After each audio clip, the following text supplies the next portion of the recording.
Finding shelter, warmth and food is a constant struggle for millions of people every day. For Alan, it's a struggle he's been facing daily here on the streets of Cheltenham for 15 years. Homelessness is a serious and complex problem that goes beyond the issue of rough sleeping. Families in B&Bs, people staying on friends' sofas, all are homeless. 50,000 homes here in the UK are classed as homeless. The number of people classed as homeless has risen by 14%, and almost 70,000 children or expected children are in homeless households. These are the latest government statistics revealed days after it was announced that homelessness in the UK has risen by a fifth. But with unemployment and repossession rates rising and the full force of housing benefit cuts yet to be felt, finding themselves without a home is becoming all too easy for some. I was in a very good job, lost my job, lost my home, spent a couple of nights sleeping in the Beechwood arcade porch with nothing, just a jacket, trousers obviously. Spent a night in the park sleeping on newspapers, and I used a plastic bag filled with McDonald's napkins as a pillow, which didn't work, but it took me off the bare ground.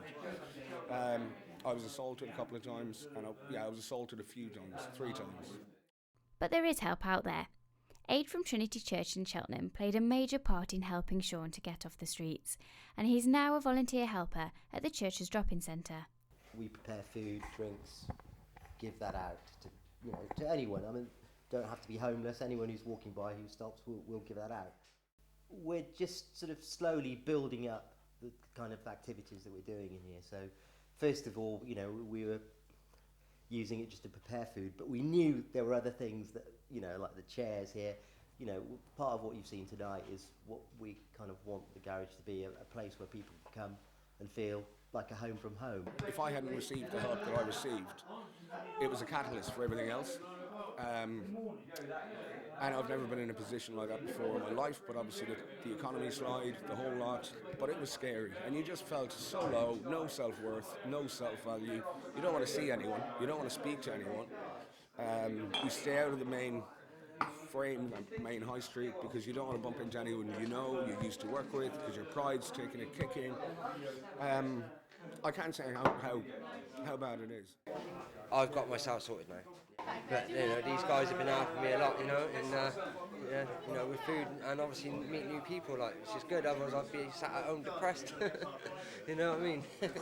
Not getting out enough. So there is help, but it just takes a few months sometimes, and you just need that bit of shelter until then. So I would have always thought, don't know if I want to say this, I would have thought, oh, bums, they're just down and outs. But it's not always, more often than not, it's not the case. People have just been dealt a bad hand, jumped up, dealt a bad hand, jumped up, and then after a while, I got to a point of just really not caring. Emmaus was founded in 1949 with the aim of helping people to integrate back into the world of work. The charity sets up communities for homeless people who live and work together, doing shifts in one of the organisation's charity shops. Well, I really was at the point where I didn't know what to do next. I really felt as if it was useless, and I couldn't manage to sort anything out. It's just given me back that little bit of edge to feel that I'm in control enough that I can move on and do things for myself. I think it's something that you really can't fully understand unless you've experienced it. Just having everything taken away from you and really having no control whatsoever over your life. However, Alan doesn't feel there's enough support. Cheltenham doesn't like to admit that it's got a homeless problem. Well, that's the way it comes across. That's why they haven't opened up a night shelter here, because they say it bring homelessness to Cheltenham.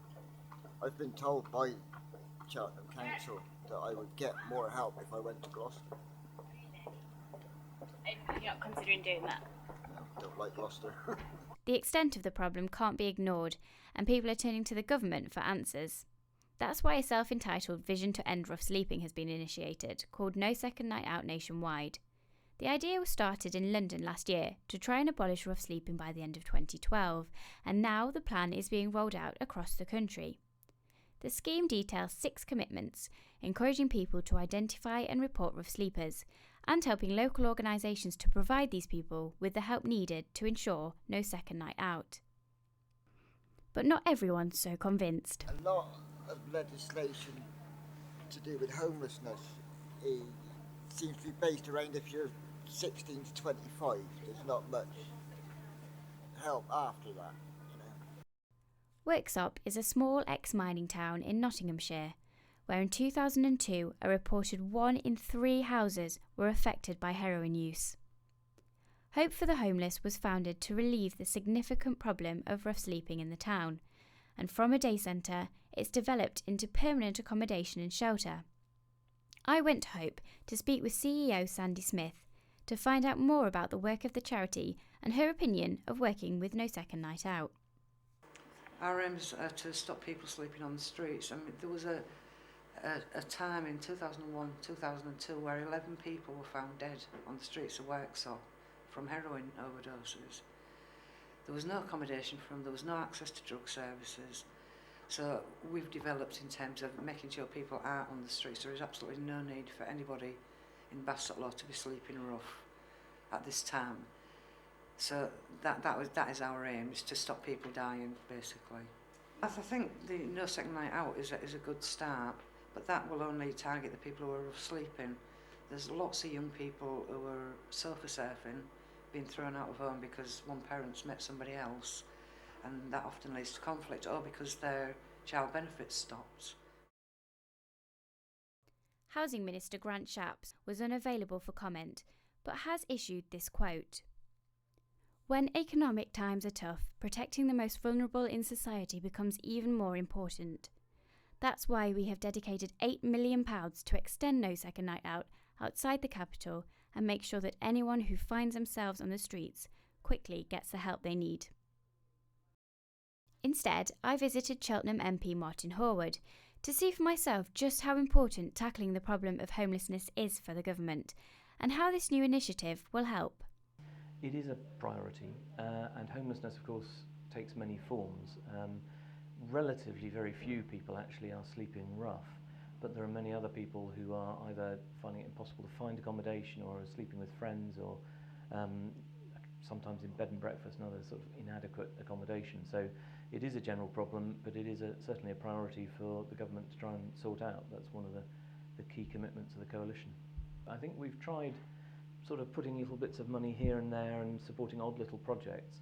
But I think what Grant Shapps has done actually at national level is now to look at it in a slightly more holistic way and say that wherever you are in the country, you should get people, members of the public, should be able to get access to information to find out what to say to someone who appears to be sleeping rough, where to get support. So it doesn't matter where you are in the country, you can get that information, and have some key principles about access to things like emergency accommodation, to healthcare, and to emergency accommodation for the night, which must now apply nationwide, and to try and make sure that's national coverage.